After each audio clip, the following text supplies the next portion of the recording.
कहानी की शुरुआत होती है स्कॉटलैंड के एक RAF एयरबेस पर, जहां काफी तेजी से तैयारियां चल रही थी। एक फ्लाइट वहां लैंड करने वाली थी जिसे हाईजैक कर लिया गया था। इस सिचुएशन को संभालने के लिए कर्नल ड्रमंड को बुलाया गया। फिर जैसे ही वो बेस पर पहुंचा तो एक ऑफिसर ने उसे बताया कि उनका मानना था कि प्लेन का पायलट और को पायलट दोनों मर चुके थे, और साथ ही उन्हें ये खबर भी मिली थी कि प्लेन में कम से कम एक ऐसा इंसान मौजूद था जो जर्मन आतंकवादी वॉचलिस्ट में शामिल था। इसके बाद ड्रमंड कंट्रोल सेंटर की तरफ बढ़ा। वहां एक ऑफिसर प्लेन से संपर्क में था और लैंडिंग इंस्ट्रक्शंस दे रहा था, जबकि दूसरा ऑफिसर उनकी फ्लाइट पर नजर रखे हुए था। फिर कुछ ही देर बाद प्लेन रनवे पर उतर गया, लेकिन लैंडिंग काफी मुश्किल थी। लैंडिंग होते ही ड्रमंड ने अपने फौजियों से विजुअल कॉन्फर्मेशन मांगी और तुरंत प्लेन से संपर्क किया ताकि अंदर की सिचुएशन समझ सके। लेकिन तभी अचानक प्लेन के एक दरवाजे के पास थोड़ी हलचल दिखाई दी और अगले ही पल एक पैराशूट नीचे गिरा। तब फौजियों ने देखा कि एक छोटा लड़का उससे नीचे उतर रहा था।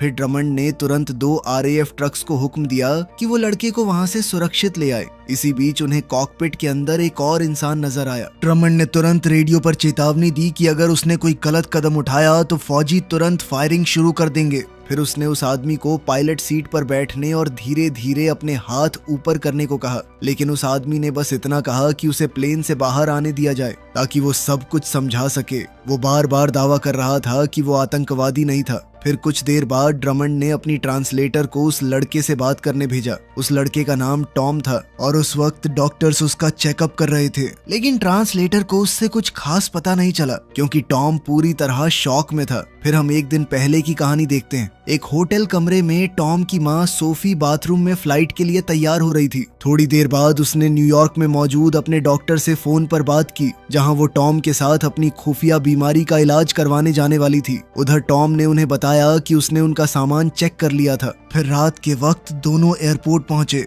सोफी अपने बेटे से मिली और उसके बाद दोनों सिक्योरिटी चेक पार करके वेटिंग एरिया की तरफ बढ़ गए। लेकिन फ्लाइट से पहले सोफी वॉशरूम चली गई। वहां सोफी ने अपना दवाई का बैग खोला और एक सिरिंज में दवा भरने लगी। उसके बाद उसने बॉटल से कुछ पिया और तुरंत उस ड्रिंक का असर उसके शरीर पर दिखने लगा। फिर उसने वो सिरिंज अपने अंदर इंजेक्ट कर ली। उधर वेटिंग रूम में फरीद फोन पर बात कर रहा था। तभी टॉम उससे बात करने लगा। दोनों के बीच काफी अच्छी बातचीत हुई और फिर फरीद ने उससे पूछा कि उसकी माँ कहाँ थी। खैर कुछ देर बाद सोफी भी वहां आ गई और फिर दोनों प्लेन के अंदर जाकर अपनी सीट्स पर बैठ गए। इसी बीच मेन एयर होस्टेस कॉकपिट में गई और उसने पायलट और को पायलट बास्टियन से पूछा कि क्या उन्हें कॉफी चाहिए। उसके बाद वो कॉफी लेने के लिए एयर होस्टेस स्टेशन की तरफ बढ़ गई। फिर उसने 8 बॉल को फर्स्ट क्लास में बैठे एक बदतमीज पैसेंजर को हैंडल करने को कहा। खैर कुछ ही देर में प्लेन ने जर्मनी से टेक ऑफ किया और सीधे US की तरफ निकल पड़ा।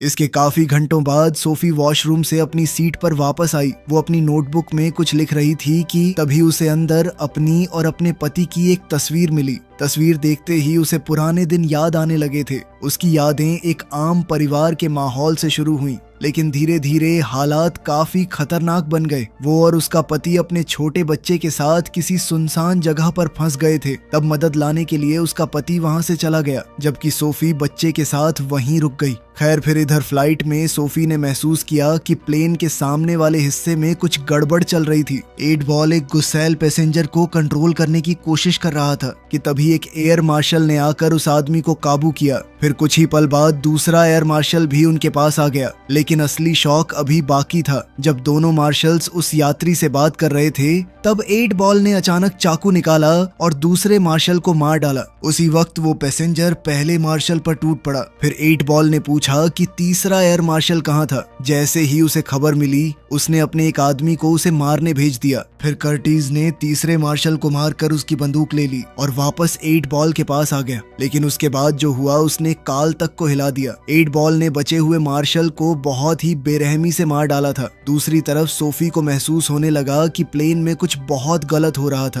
तभी अचानक 8 बॉल यात्रियों के पास वापस आया और सबको अपनी सीट्स पर बैठे रहने को कहा और साथ ही उनकी तरफ बंदूक तान दी। अगले ही पल उसके बाकी साथी भी सामने आ गए और सब यात्रियों को जबरदस्ती प्लेन के पिछले हिस्से की तरफ भेजने लगे। वहीं दूसरी ओर बर्ग कॉकपिट के पास गया और उसने दरवाजा खटखटाया। जैसे ही बस्टियन ने दरवाजा खोला तो बर्ग ने उसे बताया कि मैंने पहले ही पायलट को मार दिया है। इसके बाद हाईजैकर्स ने हैच खोला और पायलट की लाश को सीधे प्लेन के नीचे वाले लेवल में फेंक दिया। उसके बाद बर्ग ने यात्रियों के लिए ऐलान किया। उसने सबको बताया कि अब प्लेन उनके कब्जे में था और सब यात्रियों को हुक्म दिया कि वो अपने हाथ सामने वाली सीट पर रखें। उधर दाढ़ी वाला आदमी यूरी ब्लैक बॉक्स के पास गया और उसे रीप्रोग्राम करने लगा। काम खत्म होते ही उसने कॉकपिट में जाकर बर्ग को इसके बारे में बताया। फिर को पायलट ने ट्रेन का रूट मोड़ दिया। वहीं दूसरी तरफ टॉम अपनी माँ के लिए डर रहा था, मगर सोफी ने उसे शांत रहने को कहा। लेकिन फिर भी टॉम ने प्लेन का प्लान देखकर उसे एक ऐसी जगह बताई जहां वो धूप से बच सकती थी। इसी बीच कर्टिस फैरिड को सीट से उठाकर प्लेन के आगे की तरफ ले गया,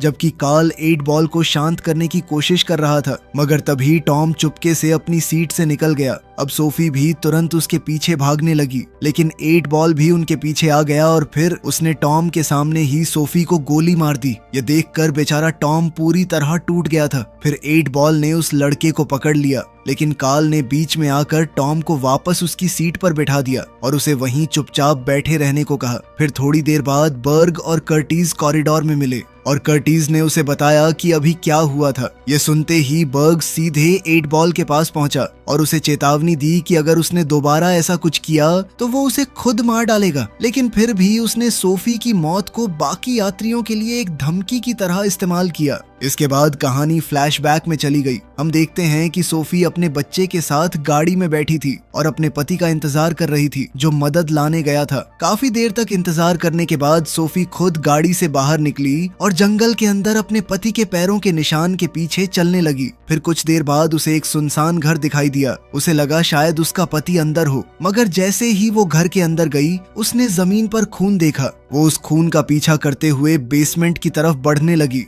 कि तभी अचानक एक वैम्पायर अंधेरे से बाहर निकला और उसके पीछे भागने लगा। बेचारी सोफी ने किसी तरह बेसमेंट में खुद को बंद कर लिया, लेकिन अंदर जाकर उसके होश उड़ गए क्योंकि वहां उसका पति मरा हुआ पड़ा था। उसी वक्त वो वैम्पायर बेसमेंट की खिड़की तोड़कर अंदर घुसने की कोशिश करने लगा। सोफी ने उसे रोकने की कोशिश की, लेकिन फाइट के दौरान वैम्पायर ने उसे काट लिया और अगले ही पल सूरज की रोशनी पड़ते ही वो वैम्पायर जलकर मर गया। फिर अचानक सोफी की आंख खुली और वो वापस प्लेन में थी और अब भी जिंदा थी। फिर कुछ देर बाद सोफी को प्लेन के होल्ड एरिया से कुत्तों की आवाजें सुनाई दी तो वो हैच के जरिए नीचे उतर गई।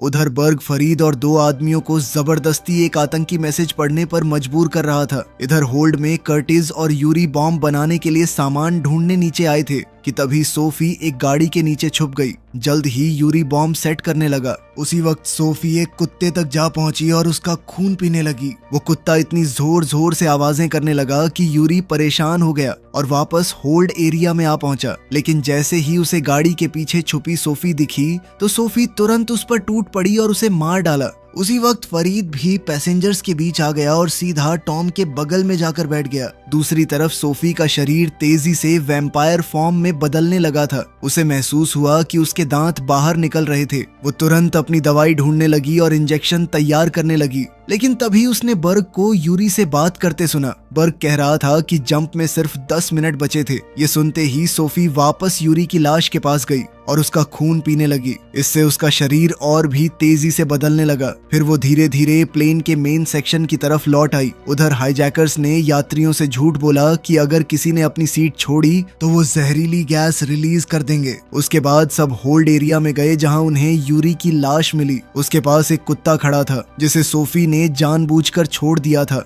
ताकि ऐसा लगे कि यूरी को उस कुत्ते ने मारा था। इसी बीच सोफी प्लेन के पिछले हिस्से में टॉम को लेने के लिए पहुंच गई थी। उसे देखते ही यात्री घबरा गए और उन्हें लगा कि अब गैस रिलीज हो जाएगी। खैर सोफी टॉम को लेकर कॉकपिट की तरफ बढ़ गई, लेकिन वहां पहुंचकर उन्हें पता चला कि पायलट्स पहले ही प्लेन छोड़कर जा चुके थे। फिर सोफी वापस यात्रियों के पास आई। उसने पूछा कि किसी को प्लेन उड़ाना आता है क्या? इस पर एक आदमी ने कहा कि मैं ट्राई कर सकता हूँ। फिर वो सोफी के साथ कॉकपिट में चला गया। अब जैसे ही दोनों अंदर गए तो सोफी ने फरीड के पहुंचने से पहले कॉकपिट का दरवाजा लॉक कर दिया। उधर हाईजैकर्स स्कूबा गियर पहनकर प्लेन से कूदने की तैयारी कर रहे थे। साथ ही बर्ग उस आदमी के संपर्क में था जो समुद्र में उन्हें पिकअप करने वाला था। वहीं कॉकपिट के अंदर सोफी का शरीर और भी खतरनाक तरीके से बदल रहा था, जिसे देखकर टॉम भी डरने लगा। तभी उस आदमी को समझ आया कि प्लेन ऑटो पायलट पर चल रहा था। इसके बाद सोफी ने सिक्योरिटी मॉनिटर में हाईजैकर्स को देखा और उस आदमी से कहा कि हाईजैकर्स के कूदने तक इंतजार करे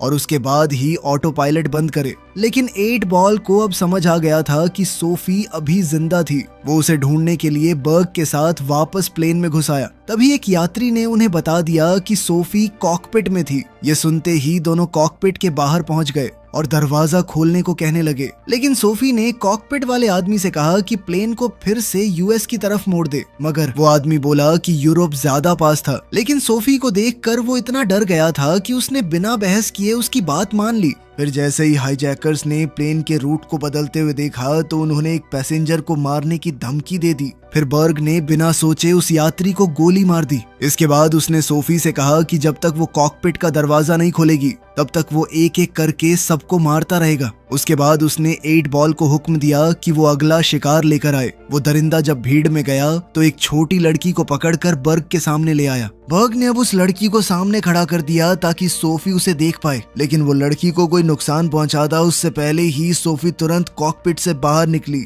अगले ही पल वो बर्ग पर टूट पड़ी और उसके गले में दांत घुसा दिए। ये देखकर बस्टियन और बाकी पैसेंजर्स की रूह कांप गई और वहीं कॉकपिट में मौजूद आदमी ने तुरंत दरवाजा बंद करके लॉक कर दिया।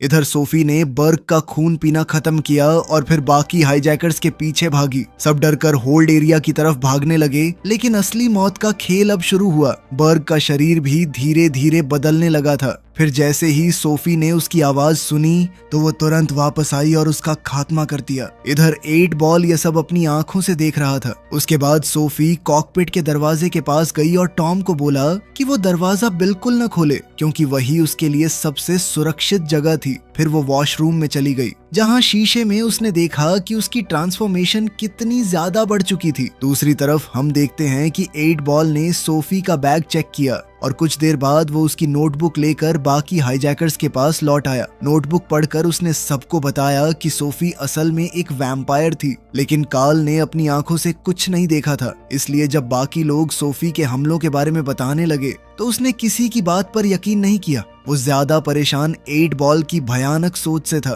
तभी 8 बॉल ने सबको एक यूवी लाइट दिखाई जिससे वो सोफी को नुकसान पहुंचाना चाहता था। उधर सोफी ने फिर से अपनी दवाई इंजेक्ट की और तभी एक और फ्लैशबैक शुरू हो गया। हम देखते हैं कि सोफी अपने बच्चे टॉम का ख्याल रखने की कोशिश कर रही थी और साथ ही अपनी खून की भूख भी शांत करने की। लेकिन जब बच्चा लगातार रोता रहा तो एक पल के लिए सोफी के अंदर का राक्षस बाहर आ गया। वो उस पर गुर्राने लगी, लेकिन अगले ही पल वो खुद को रोकने के लिए बाथरूम में भागी और अपने दांत तोड़ डाले ताकि वो टॉम को कभी नुकसान न पहुंचाए। इसके कुछ वक्त बाद सोफी वापस उसी घर में गई जहां वो वैम्पायर बनी थी। वहां उस वैम्पायर का बाप सामने आया जिसने सोफी को काटा था। उस आदमी ने बताया कि उसका बेटा कभी खुद को काबू नहीं कर पाया था, और सच तो ये था कि वो खुद भी नहीं कर पाता था, चाहे वो नॉर्मल दिखने का कितना भी नाटक करे। ये कहकर उसने सोफी को गोली मार दी, क्योंकि उसका मानना था कि उन जैसे लोग सिर्फ बदनसीबी और दर्द लेकर आते थे। वहीं प्लेन में 8 बॉल लकड़ी को छील कर एक भाला बना रहा था,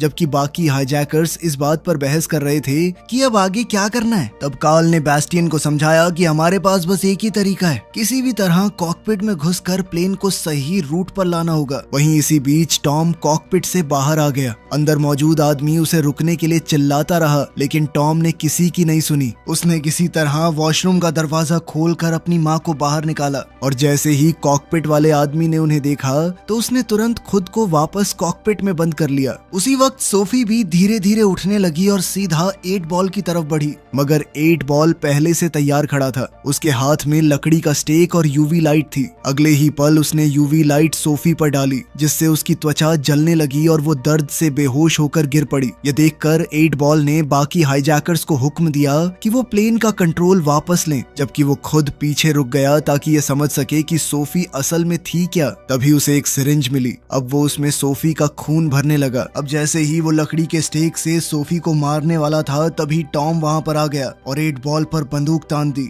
लेकिन वो दरिंदा बिल्कुल नहीं डरा। वो धीरे धीरे टॉम की तरफ बढ़ने लगा और जैसे ही उसने बंदूक पकड़ने की कोशिश की, अचानक से ट्रिगर दब गया और अगले ही पल प्लेन की खिड़की टूट गई। इस वजह से कैबिन का प्रेशर अचानक गिर गया और पूरा प्लेन जोर जोर से हिलने लगा। उधर कॉकपिट में बेस्टियन ने सबको सावधान किया कि ऑक्सीजन सिर्फ 10 मिनट के लिए बची थी और अगर प्लेन को जल्दी नीचे नहीं लाया गया तो सब मारे जाएंगे। इसी बीच हम देखते हैं कि सोफी ने टॉम को ऑक्सीजन मास्क तक पहुंचाया। फिर उसने जल्दी से बंदूक उठाई और 8 बॉल को गोली मार दी। इसके बाद 8 बॉल वहां से भागने लगा। दूसरी तरफ हम देखते हैं कि कॉकपिट में मौजूद आदमी एक साथ दरवाजा पकड़कर और ऑक्सीजन मास्क तक पहुंचकर खुद को बचा नहीं पाया और बेहोश हो गया। बस इसी मौके का फायदा उठाकर हाईजैकर्स वापस कॉकपिट के अंदर घुस गए थे। उधर सोफी टॉम को लेकर यात्री वाली साइड आई और उसे फारिद के हवाले कर दिया, मगर तभी अचानक प्लेन और भी नीचे गिरने लगा, लेकिन सोफी सीधे 8 बॉल के पीछे निकल पड़ी। फिर कुछ देर बाद उसने उसे एक बुलेट प्रूफ कार के अंदर छुपा हुआ पाया। अब सोफी ने उस पर कई गोलियां चलाई पर कोई असर नहीं हुआ और फिर 8 बॉल ने कुछ ऐसा किया जिसने सोफी को भी डरा दिया। उसने सिरिंज उठाई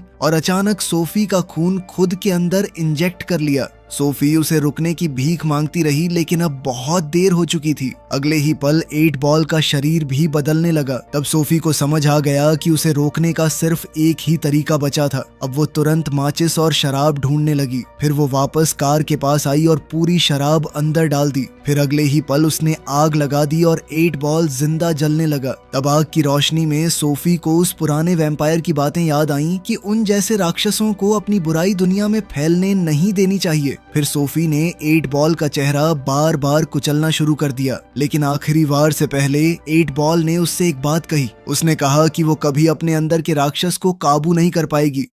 इसके कुछ देर बाद प्लेन आखिरकार स्टेबल हो गया, लेकिन हाईजैकर्स ने देखा कि होल्ड एरिया में आग लगी थी। वो नीचे जाने ही वाले थे कि तब तक सोफी किसी तरह आग पर काबू कर चुकी थी और वापस प्लेन के अंदर घुस रही थी। लेकिन जैसे ही हाईजैकर्स ने उसे देखा तो उन्होंने तुरंत फायरिंग शुरू कर दी। ये देखकर सभी यात्री बुरी तरह घबरा गए और सब आगे की तरफ भागने लगे। उन्हीं में फारिड भी था जो टॉम को लेकर भाग रहा था। मगर बाद में हाईजैकर्स जब वापस बुलेट प्रूफ कार के पास पहुंचे तो उन्होंने देखा कि 8 बॉल अभी भी जिंदा था, लेकिन अगले ही पल वो अचानक कर्टिस पर टूट पड़ा और उसका खून पीने लगा। फिर वो कार से बाहर निकला और बाकी लोगों के पीछे भागने लगा। उधर सोफी ने होल्ड एरिया का दरवाजा बंद कर दिया था। तभी उसे टॉम की आवाज सुनाई दी जो चिल्लाकर कह रहा था, ये सब लोग मुझे मारना चाहते हैं। लेकिन फरीड ने तुरंत कहा कि वो उसे कोई नुकसान नहीं पहुंचाएंगे। लेकिन बाकी पैसेंजर ऐसा ही सोच रहे थे, क्योंकि उसी वक्त एक पैसेंजर ने सोफी पर गोली चला दी। ये देखते ही सोफी उस पर टूट पड़ी।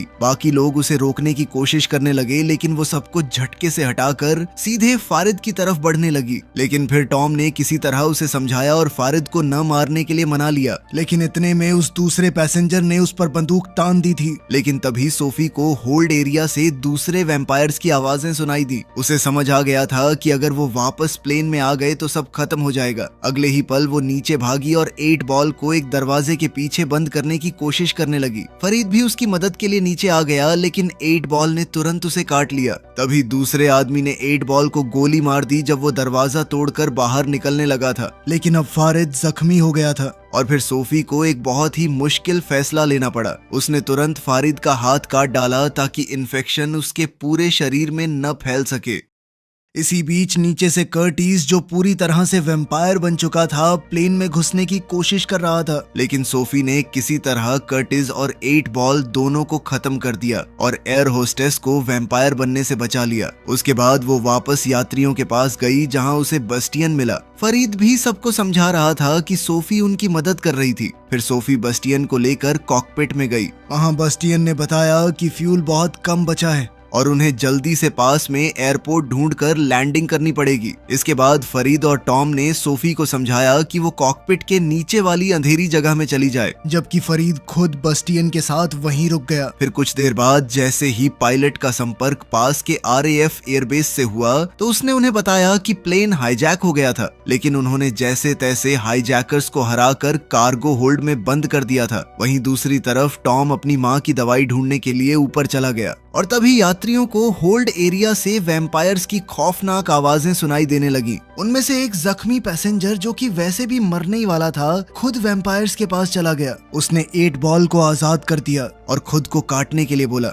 लेकिन 8 बॉल ने तो उसकी तरफ देखा तक नहीं। वो सीधे भागकर बाकी यात्रियों पर टूट पड़ा। सोफी और फारिड ने देखा कि हर तरफ सिर्फ चीखें और खौफनाक मंजर था और बाकी यात्री जान बचाने के लिए कॉकपिट का दरवाजा तोड़ने की कोशिश कर रहे थे, मगर बेस्टियन ने कॉकपिट का दरवाजा खोलने से सीधे मना कर दिया। तब सोफी को समझ आ गया था कि प्लेन को लैंड करवाना बहुत खतरनाक होगा, क्योंकि अगर वैम्पायर्स बाहर निकल गए तो सब बर्बाद हो जाएगा। लेकिन फरीद का मानना था कि उन्हें प्लेन लैंड करना चाहिए और उसके बाद उसे बॉम्ब से उड़ा देना चाहिए। बस इसी प्लान के साथ वो दोनों फ्यूल टैंक के पास गए ताकि बॉम्ब सेट कर सके। अब वहां उन्हें डेटोनेटर तो मिल गया, लेकिन टाइमर मिसिंग था। हालात समझते हुए सोफी खुद को कुर्बान करने को तैयार हो गई। उसने कहा कि जब सब प्लेन से बाहर निकल जाएंगे तब वो खुद ब्लास्ट करेगी। लेकिन टॉम अपनी माँ को मरने के लिए छोड़ने को तैयार नहीं था। अगले ही पल वो यूवी लाइट लेकर होल्ड एरिया की तरफ भाग गया ताकि हाईजैकर्स का टाइमर ढूंढ सके। नीचे पहुंचते ही वैम्पायर्स उसके पीछे पड़ गए, लेकिन टॉम किसी तरह सबसे बचता हुआ आगे बढ़ता रहा। आखिरकार उसे सही टाइमर मिल गया और वो लेकर कॉकपिट की तरफ लौटने लगा। लेकिन तभी वैम्पायर्स ने उस पर हमला कर दिया और उसके हाथ से यूवी लाइट गिर गई।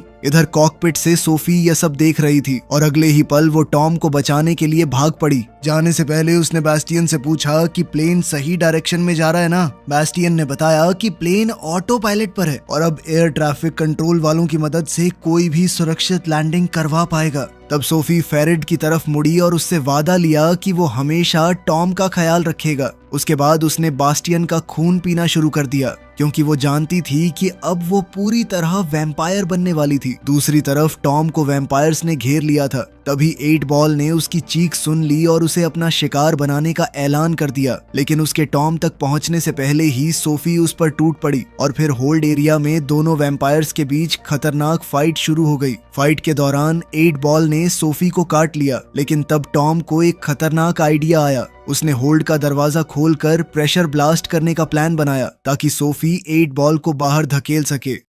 इसी बीच कॉकपिट में फरीद ने देखा कि टॉम नीचे अकेला फंस गया था और तभी 8 बॉल किसी तरह वापस प्लेन के अंदर आ गया और सीधे टॉम की तरफ बढ़ने लगा। इधर हालात देखते ही फरीद ने ऑटो पायलट बंद कर दिया और पूरे प्लेन को एक साइड टिल्ट कर दिया। अगले ही पल सूरज की रोशनी सीधे 8 बॉल पर पड़ी और वो जलकर मारा गया। उधर टॉम ने अपनी माँ को बचाने के लिए अपना ही खून उसे पिला दिया। कुछ पल बाद सोफी होश में आ गई, लेकिन अब वो मुश्किल से खुद को कंट्रोल कर पा रही थी। वो बार बार टॉम पर हमला करने वाली थी, इसलिए उसने खुद ही उसे दूर धकेल दिया और रेंगते हुए वापस होल्ड एरिया में चली गई। इसके बाद RAF बेस पर हम देखते हैं कि टॉम बार बार ट्रांसलेटर से कह रहा था कि फरीद को बचा लो, लेकिन वो रेसिस्ट ऑफिसर कहने लगी कि फरीद मेरे लिए बस एक आतंकवादी है और कुछ नहीं। मगर टॉम बार बार उन्हें समझाने की कोशिश कर रहा था कि उसे वैम्पायर से बचाना बहुत जरूरी है, वरना सूरज ढलने के बाद सब खत्म हो जाएगा। लेकिन किसी ने उसकी बात पर ध्यान नहीं दिया। आखिरकार डॉक्टर्स ने उसे नशे की दवा देकर बेहोश कर दिया और ड्रमंड ने फिर से पूरी कमांड संभाल ली।